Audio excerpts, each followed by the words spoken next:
책은 당신의 삶을 바꿀 수 있습니다. 안녕하세요. 책입니다. 들으면 들을수록 여러분들의 운이 좋아지는 읽고 떠들기 시작하겠습니다. 오늘 소개해드릴 책은 성공하는 인생은 고독을 두려워하지 않는다라는 책입니다. 가와키타 요시노리라는 일본인 분이 지으셨고요. 더숲 출판사에서 나온 책이고요. 2014년 1월에 출간된 책입니다. 총 페이지 수는 240쪽입니다. 먼저 저자 소개 말씀드려보겠습니다. 저자 가와키타 요시노리 1935년 오사카에서 태어나 1958년 게이오 기주쿠 대학 경제학부를 졸업하셨습니다. 도쿄 스포츠 신문사 문화부장과 출판부장을 거쳐 1977년 일본 크리에이트사를 운영했으며 현재는 일본의 손꼽히는 출판 프로듀서로 활약하고 계십니다. 주요 저서로는 인류인이 말하는 법, 남자의 품격, 남자의 삶의 방식, 20대에 해두어야 할 일 등이 있습니다. 벌써 수십 년 전의 일이라고 합니다. 저자가 신문기사 시절에 하루는 유명한 인기 작가에게 원고를 받으러 호텔 바에 갔다고 합니다. 누군가가 바 테이블에 앉아서 원고를 훑어보면서 위스키 언더락 잔을 기울이고 있었다고 합니다. 왠지 고고한 분위기를 풍기고 있어서 선뜻 다가서기가 어려웠던 것인데 게다가 셈이 날 정도로 중년의 멋을 풍기고 있는 그런 사람이었습니다. 저자는 얼이 빠져서 인사도 건네지 못하고 그를 바라보기만 했다고 합니다. 언젠간 나도 저런 남자가 되고 싶다. 무심코 이런 생각이 들었다고 하죠. 그는 저자를 보고는 부드럽게 웃으면서 입을 열었습니다. 아, 여기에는 가끔 혼자 와요. 품위 있게 웃던 그 얼굴이 저자는 지금도 또렷하게 기억이 난다고 합니다. 문인들의 단골 술집이 번창했던 시절에 있었던 일로 저자는 그때 순간적으로 고독의 매력에 대해서 깨달았다라고 책에서 말하고 있습니다. 고독력이란 결코 쓸쓸한 의미를 지닌 표현이 아닙니다. 오히려 긍정적인 의미를 지니고 있다고 할 수 있죠. 혼자 있을 수 있는 힘인 것입니다. 젊었을 때 저런 사람처럼 살고 싶다 라는 마음을 갖게 해주는 롤모델을 만나는 것은 정말로 행운입니다. 그때 그 작가는 저자에게 그런 사람이었던 것이죠. 때를 지어서 밤거리를 몰려다니면서 술을 마시려는 경향이 강했던 문단에서 그 유명 작가는 유독 무리를 지어서 다니지 않던 사람이었습니다. 저자 또한 영화든 연극이든 여행이든 기꺼이 혼자 다니기를 좋아하는 편이었다고 합니다. 그러한 삶 속에서 다양한 만남과 여러 가지를 배웠던 것입니다. 저자는 혼자 있는 시간이야말로 고독한 그 시간이야말로 친구이다라고 얘기하고 있습니다. 이 책의 저자는 많은 경우에서 되도록 혼자만의 시간을 갖기를 권하고 있습니다. 혼자서 멍하니 있다 보면 골머리를 앓던 일의 해결책이 문득 떠오르거나 새로운 기획에 관한 아이디어가 떠오를 수도 있다고 합니다. 가슴에 안고 있던 문제의 실마리가 보이는 경우도 있고요. 새롭게 도전해야 될 일들이 떠오를 수도 있죠. 그만큼 고독은 자신을 높이고 힘을 길러주는 풍요로운 결실의 시간이라고 저자는 강조합니다. 고독과 마주서야 된다라고 저자는 말하고 있습니다. 이것이 바로 인간이 강해지고 풍요로워지는 원천이라고 말합니다. 더군다나 앞으로는 홀로 사는 사람들이 많아지는 혼자 사는 사회가 될 것인데요. 지금은 가족이나 친구들이 곁에 있더라도 언젠가는 누군가는 결국 혼자 생활해야 될 때가 오게 됩니다. 그때 허둥대지 않도록 지금부터 자신을 갈고 닦아서 고독에 강해져야 된다고 말합니다. 그렇다고 해서 혼자 사는 사회를 어둡게 볼 필요는 없습니다. 어찌 보면 사람들이 살아가는 방식이 다양해지는 사회가 되는 것이라 볼 수도 있기 때문이죠. 그때 의지가 되는 것이 바로 고독력입니다. 행복해지려고 하는 자는 우선 고독해져라 라고 말한 오스트리아 시인 로베르트 하멜링처럼 어차피 인간은 혼자 태어나서 혼자 죽습니다. 고독과 친구가 되는 것은 절대로 슬픈 일이 아니라고 저자는 강조합니다. 요즘 학생들은 혼자 있는 것을 무척이나 싫어하는 편입니다. 두려워한다고 말하는 편이 옳을 수도 있겠죠. 학교에서 급식을 먹을 때도 혼자서는 먹지를 못합니다. 잠깐만이라도 휴대폰이나 스마트폰이 울리지가 않으면 좀 안절부절 못하는 그런 모습들도 보이죠. 혼자 있는 모습을 다른 사람에게 보이지 않기 위해서 정말로 눈물겨운 노력들을 하고 있는 경우들도 있습니다. 이들은 혼자 있는 것이 얼마나 좋은지 전혀 모르고 있다고 저자는 강조합니다. 물에 기체, 액체, 고체의 상태가 있듯이요. 인간에게도 상태가 있다고 말합니다. 첫 번째 상태, 타인과 함께 있는 자신. 두 번째 상태, 혼자 있지만 밖으로 의식을 향하고 있는 자신. 세 번째 상태, 혼자 있으면서 안으로 의식을 향하고 있는 자신. 이렇게 상태로 나눌 수가 있다고 말합니다. 이 중에서 가장 중요한 것은 바로 세 번째, 혼자 있으면서 안으로 의식을 향하고 있는 자신이라고 합니다. 지금의 젊은이들은 이 세 번째의 안으로 의식을 향하고 있는 자신이 되려고 하지 않습니다. 사회 속에서 살아가기 위해서는 앞서 말했던 첫 번째와 두 번째가 있으면 됩니다만, 하지만 이 세 번째에 대한 안으로 의식을 향하고 있는 자신에 절대로 소홀히 해서는 안 된다고 말합니다. 왜냐하면 인간의 본질이야말로 바로 이 세 번째에 있기 때문입니다. 세 번째의 안으로 의식을 향하고 있는 자신의 특징은 바로 고독하다는 점입니다. 인간은 혼자서 태어나서 결국 혼자 죽게 됩니다. 혼자란 한 개인으로서 어찌 보면 가장 자연스러운 모습이라고 할 수가 있습니다. 하지만 지금의 젊은이들은 한결같이 이런 모습을 좀 싫어하는 편이라고 저자는 말하고 있습니다. 혼자 있기를 꺼리는 것은 인간의 본래 모습을 부정하는 것이나 다름없습니다. 하지만 아무리 부정해도 거기에서 도망칠 수는 없죠. 본래 할 수가 없는 일을 하려고 하고 있으니까 당연히 점점 괴로워지는 것입니다. 그렇다면 어떻게 하면 좋을까 생각이 들게 되죠. 팔소매를 걷어붙이고 의식적으로 정말 혼자가 되어보라고 저자는 강조합니다. 그렇게 되면 어떤 일이 일어날까요? 혼자 있을 때의 장점을 발견하게 될 것입니다. 홀로 있으면 분명히 쓸쓸하겠지만 그 쓸쓸함 속에는 자신만이 느낄 수 있는 정말 독특한 정취가 반드시 있을 것입니다. 타인과 관계를 맺어 기쁜 이유는 바로 이 외로움이 치유되는 것이기 때문에 홀로 있으면서 타인을 생각하면 외롭지가 않게 될 것입니다. 이 말을 깊이 이해하기 위해서라도 한층 더 나홀로 생활, 고독력을 즐겨봐야 되는 것이죠. 지금 이 순간에도 끊임없이 스마트폰으로 친구를 찾아다니는 이러한 젊은이들에게 저자는 말하고 싶다고 합니다. 젊은이여, 혼자 있기를 정말 두려워하지 마십시오. 젊음은 더욱더 고독을 맛봐야 할 최적의 순간이라고요.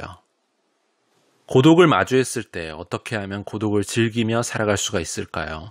무엇보다 가장 중요한 점은 고독을 절대로 피해서는 안 된다는 것입니다. 지금 자신이 놓여있는 상황이 아무리 고독하다고 해도 도망쳐서는 안 되며 그대로 받아들여야 한다고 말합니다. 사람의 마음은 놀랍게도 어떤 일이든 직접적으로 받아들이게 되면 거기서 의미나 가치를 찾아내는 법입니다. 예를 들어 어떤 사람이 암에 걸렸다고 해보죠. 정말로 암이란 사실을 받아들이면 최선을 다해서 살아가고자 하는 것처럼 다만 마음이 건전하게 기능을 해야만 한다고 합니다. 그렇지 않을 때는 반대로 사물을 나쁜 쪽으로만 생각하기가 쉽습니다. 같은 상황에 처해 있더라도 사람의 생각이 달라지는 것은 바로 이 때문입니다. 저자가 프랑스에 살고 있는 어느 경영자로부터 이런 이야기를 들었다고 합니다. 아침에 파리 근교의 공원을 조깅하는데 매일 같은 의자에 앉아서 외롭게 있는 노인이 있었다고 합니다. 점차 서로 낯이 익게 돼서 인사를 주고받게 되었는데 어느 날 저자가 대뜸 노인에게 물어본 것이죠. 매일 여기에서 무엇을 하고 계신 건가요? 죽은 아내 생각을 하고 있다네. 아, 그러세요. 외로우시겠어요. 그러자 그는 갑자기 얼굴에 웃음을 띠면서 이렇게 대답했다고 합니다. 아니, 그렇지 않아. 아내와 즐겁게 보냈던 나날을 생각하고 있다네. 그래서 여기에 있을 때가 가장 행복하다네. 저자는 이 책에서 인생을 즐겁게 살아갈 수 있는 확실한 세 가지 방법에 대해서 말합니다. 첫 번째는 세상에 대한 호기심이 필요하다는 것입니다. 어린아이들은 무엇이든 궁금해하고 호기심을 갖는 반면에 나이를 먹게 되면 사물에 대한 흥미나 관심이 좀 사그라지게 마련입니다.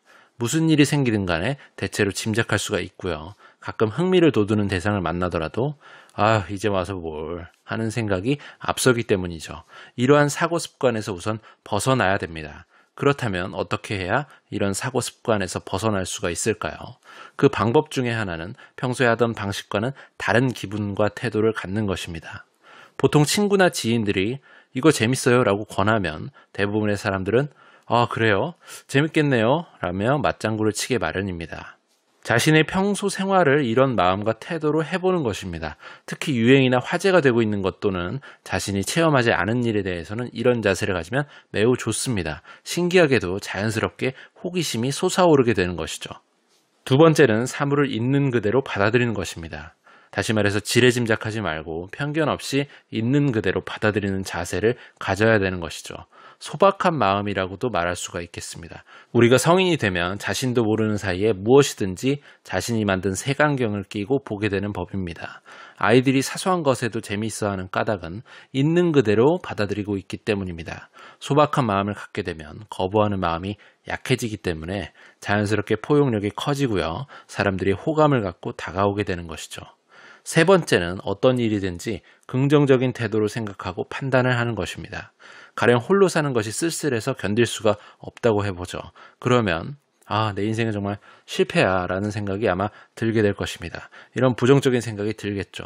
이런 생각이 확대되면 점점 더 우울해지게 됩니다. 우울증 중에 멜랑콜리형 우울증이 있는데요. 이 우울증에 걸린 사람들은 대체로 성실하고 꼼꼼하며 맡은 일을 확실하게 하고 타인을 배려하기 위해서 애를 쓴다고 합니다. 겉보기에는 밝고 활발한데 마음속에는 이렇게 해서는 안 돼. 이런 생각들이 부정적인 생각이 정말 확고하게 자리 잡고 있는 것이죠. 따라서 스트레스가 쌓이고 마음이 파탄되기가 쉽습니다. 앞으로 닥쳐올 혼자 사는 사회를 살아가기 위해서는 정말로 주체성이 요구됩니다. 가령 넌 뭘 하고 싶니? 라고 물었을 때 지금까지는 다른 사람들과 함께 뭘 하고 싶어요 라는 말이면 충분했습니다. 하지만 앞으로는 이런 태도는 통하지 않을 것이라고 저 사람 말합니다. 셀프 임플로이드라는 말을 알고 계십니까? 스스로 고용된다, 즉 자영업자라는 뜻입니다. 회사원도 앞으로는 점차 이 셀프 임플로이드가 되어갈 것이라고 저 사람은 말합니다. 회사원도 우두머리처럼 되어야 한다는 말이죠. 그렇다면 셀프 임플로이드형 회사원은 어떻게 행동해야 될까요? 가령 단골 고객으로부터 이렇게 저렇게 일을 하고 싶다라는 제안을 받았다고 해보죠. 그때 회사에서 검토한 후에 답변을 드리겠습니다 라고 말해서는 안 된다는 것입니다. 그 자리에서 함께 어느 정도 결말을 짓고 남은 문제점은 검토한 뒤에 답변을 드릴게요 라고 말을 해야 된다는 것입니다.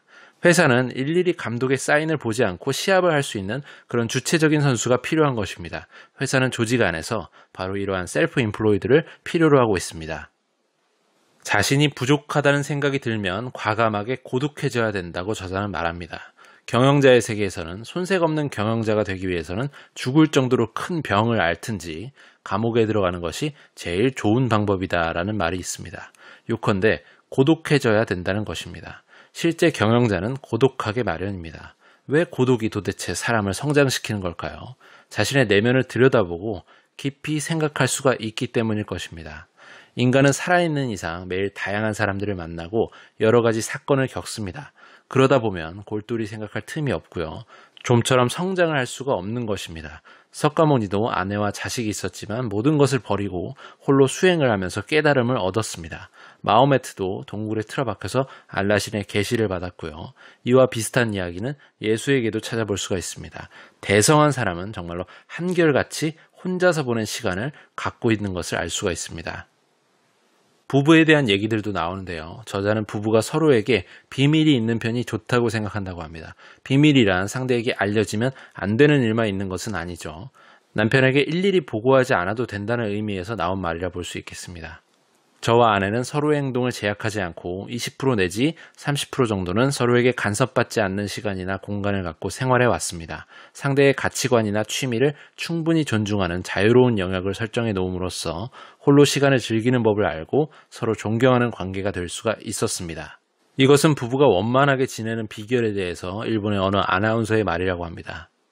비밀이 없는 것이 정말 좋은 부부다라고 생각하기가 쉬운데요. 뭐든지 둘이서 함께라는 생각으로 살게 되면 훗날 홀로 살아가기가 어려워질 수도 있다고 저자는 말합니다. 아무리 인꼬 부부라도 남편과 아내는 태어나고 자란 환경이 다릅니다. 제각각 고유의 생각을 갖고 있으면서 삶을 즐기는 방법들도 아마 다를 것입니다. 언제나 뭐든지 함께 한다면 둘이서 같은 일을 하기 위해 참아야 되는 일이 생기고요. 진정으로 혼자 사는 즐거움을 몸에 익힐 수가 없게 됩니다. 또한 나중에 혼자가 되었을 때 힘들어지게 되는 것이죠. 한 가지 재미있는 설문조사가 있습니다. 20대부터 50대의 남녀에게 당신의 수첩에는 남이 보면 곤란한 비밀이 적혀 있습니까? 라고 물었을 때 그 결과 약 98%가 있다고 대답했다고 합니다. 자신만의 즐거움은 비밀과 깊은 관계가 있습니다. 그것은 상당히 개인적인 일이기 때문입니다. 만약 비밀다운 비밀을 갖고 있지 않은 사람이 있다면 그 사람은 자신만의 즐거움이 없다고 단언할 수가 있겠습니다. 그런 사람은 홀로 살게 되면 삶이 괴로워집니다. 상대가 전폭적으로 자신을 믿고 있는데 그에게 비밀을 갖고 있다는 점에 양심의 가책을 느낄 수도 있습니다. 하지만 그것은 전혀 쓸데없는 생각이죠. 비밀이란 들키지 않는 한 비밀이 아니기 때문에 홀로 사는 삶을 연습하는 차원에서도 부부간에는 서로 비밀을 갖고 있는 편이 정말로 좋다고 저자는 강조합니다. 남자로서 홀로 살아가려면 품격을 갖추어야 한다고 저자는 말합니다. 그렇지 않게 되면 제대로 된 사람으로 대접받지 못한다고요. 품격이란 한마디로 하면 그 사람이 지닌 본래의 가치입니다. 본래의 가치는 겉으로 드러나기 어려운 법이라며 우습게 보는 사람이 있는데요. 사람은 누구나 여러 가지 형태로 치장하고 있기 때문이라는 것이죠. 단적으로 말하면 여성은 화장을 하고 옷을 입고 말과 행동을 조심함으로써 원하는 자신의 모습으로 꾸밉니다.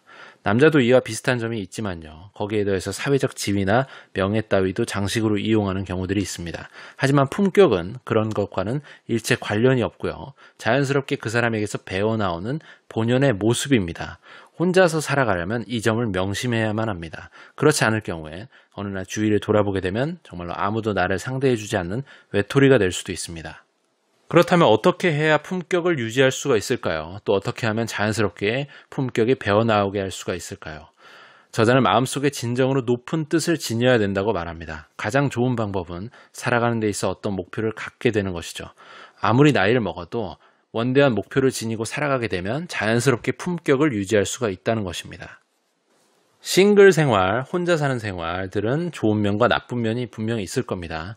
타인을 신경 쓰지 않고 자유롭게 행동할 수가 있는 반면에 긴장감이 없어서 게으름뱅이가 될 수도 있습니다. 꼭 해야 할 일이 있는데도 뭐 굳이 오늘 할 필요는 없지, 내일은 무슨 일이 있어도 해야지 라면서 아무리 시간이 지나도 꼭 해야 할 일이 있어도 굳이 오늘 할 필요 없지, 뭐 내일 하면 되지, 뭐 이런 식으로 미룰 수도 있는 것이죠. 하지만 아무리 시간이 지나도 이 일을 하지 않는 경우가 많습니다. 어떤 여성은 혼자 살게 되자 엄청나게 살이 찌기 시작해서 식겁했다고 합니다. 그래도 먹는 양을 줄일 수가 없었던 것이죠. 혼자 살게 되면 이와 비슷한 일이 숱하게 일어날 수도 있습니다. 자신에게 엄격하면 되는데 이것이 좀처럼 되지가 않는 것입니다. 그러면 어떻게 하면 좋을까요? 저자는 이런 방법을 추천합니다. 일일이 생각을 하지 말고 바로 행동을 하는 습관을 몸에 배게 하라는 것입니다. 늙어서 혼자 살게 될 때 이보다 유익한 습관도 없습니다. 아무 생각도 하지 말고 지금 할 수 있는 일, 하지 않으면 안 되는 일, 하는 편이 좋은 일들을 하나하나 정리해 나가는 것입니다. 인간은 일단 몸이 움직이기 시작하면 리듬이 생겨 계속해서 움직일 수가 있게 됩니다. 무언가를 하고 있으면 다른 행동은 할 수가 없는 것이죠. 그렇다면 과식과 같은 행위를 억제할 수도 있는 것입니다. 무엇보다도 게으름뱅이가 된 자신을 반성하는 것이 가장 나쁩니다. 반성은 머리로만 하는 것이기 때문에 사실 아무 의미도 없는 것입니다. 다만 사람은 반성 자체에 뭔가 의미가 있는 듯이 여기면서 결국 잘못된 판단을 내리게 되는 것이죠. 행동을 습관화하기 위해서는 자주적으로 간단한 룰을 정해놓는 것이 좋습니다. 가령 하루에 10,000보를 걷겠다라는 결심을 한다고 치면 10,000보기를 사서 잘 때 이외에는 몸에 지니고 있으면 좋습니다. 가끔 어느 정도 걸었는지를 확인해 보면서 좀 더 움직여야겠다는 생각이 들게 되는 것이죠. 혼자 사는 생활은 아무래도 비활동적으로 되기가 십상인데 행동할 수 있도록 동기부여를 계속해서 주어야 됩니다. 이 정도는 자신에게 강요할 필요가 있습니다. 또한 절대로 변명을 하지 않는다는 규칙을 세우는 것도 좋습니다. 하루 10,000보를 결심하고 첫날부터 지키지 못했다고 해보죠. 착실한 사람이 이때 이러면 안 돼 라면서 반성을 합니다. 이것도 좋지 않은 것인데 더욱 안 좋은 것은 이제 변명을 하게 되는 것이죠. 오늘 같은 경우는 추웠고 비도 내렸고 하니까 그래서 못한 거야 라는 식으로 자신을 합리화하고 변명을 하게 됩니다. 인간은 누구나 변명의 천재입니다. 변명을 시작하게 되면 더욱더 게을러집니다. 그래서 뭔가 하나의 행동을 위한 자주적인 규칙을 정하게 되면 동시에 변명을 하지 않는다는 규칙 또한 만들어두는 게 좋습니다. 저자는 다음과 같은 말에 깊이 공감한다고 합니다. 행동이란 것은 항상 판단의 정지와 비판의 중지에 의해서 비로소 가능해진다. 만약 모든 게 충분히 갖추어지고 나서 행동으로 옮기겠다고 생각한다면 우리는 영원히 행동할 수가 없을 것이다. 정년퇴직을 하고 이제부터는 마음껏 즐기자라고 다짐을 했는데 막상 이 처지가 되고 나면 조금도 즐겁지 않은 경우들이 있다고 합니다. 이게 정말 아닌데라며 실망하는 사람들도 분명히 있습니다. 이제부터 골프만 치면서 살아야지라고 말했던 골프광이 시무룩한 표정을 짓고 있는 것이죠. 바로 함께 골프를 칠 사람들이 이제는 없다는 것입니다. 그도 그럴 것이 회사를 다닐 때라면 몰라도 은퇴를 하게 되면 함께 놀아줄 사람들이 급격히 줄어들게 됩니다. 정년퇴직을 한 뒤에 여가 활동을 즐기기 위한 방법 중에 하나는 바로 상대가 없어도 즐길 수 있는 혼자 하는 취미를 가져보라는 것입니다. 영화를 보거나 공연장을 가거나 미술관에 간다, 아니면 거리를 돌아다니면서 세상이 돌아가는 모습 같은 것들을 관찰하는 것도 좋습니다. 하지만 이렇게 혼자 하는 놀이만으로 만족하지 못하는 사람도 분명히 있겠죠. 사람들과 왁자지껄하며 놀기를 좋아하는 사람은 어떻게 하면 좋을까요? 저자의 경험에 비추어 보자면 지금까지 해오던 취미 활동을 계속해서 이어나가야 된다라고 말합니다. 이것이 바로 핵심이라는 것이죠. 기존에 하던 것을 멈추거나 끊지 말고 일단 다른 일을 함께 하는 것입니다. 가령 골프를 좋아하는 사람의 경우에는 기원에도 가보는 것입니다. 바둑을 두다 보면 사실 골프도 즐긴다는 동료가 있게 마련입니다. 또는 골프보다 바둑에 더 재미를 붙일 수도 있고요. 즐겨하던 일을 섣불리 그만두지 말고 조금씩이라도 계속 해가면서 취미로서 남겨두는 것이 중요합니다. 그리고 다양한 모임에 참가해서 활동을 해보는 것입니다. 상대방이 없어도 즐길 수 있는 취미를 갖는 것도 물론 중요하지만 즐겨하던 일을 당장은 하지 못하더라도 쉽게 그만두어서는 안 되는 것입니다. 포기하지 않으면 언젠가는 또 다른 기회가 오게 되고 그렇게 되면 더욱더 즐거운 생활이 아마 이어질 수가 있게 되는 것이죠. 어떠신가요? 평소에 고독이라는 것에 대해서, 이 고독력이라는 것에 대해서 한번 생각해 보신 적이 있으셨을까요? 이 책은 고독에 대한 진지한 성찰을 바탕으로 고독력이야말로 우리네 삶에 힘을 실어줄 수 있는 정말로 도움이 되고 필요한 존재라고 이야기합니다. 인생에 대한 지혜나 노하우 같은 것들이 정말 잘 드러나 있는 책으로 일독을 권해드립니다. 오늘은 여기까지 하겠습니다. 유익하셨거나 도움이 되셨다면 구독과 좋아요 부탁드립니다. 이 채널을 유지하는 힘입니다. 감사합니다.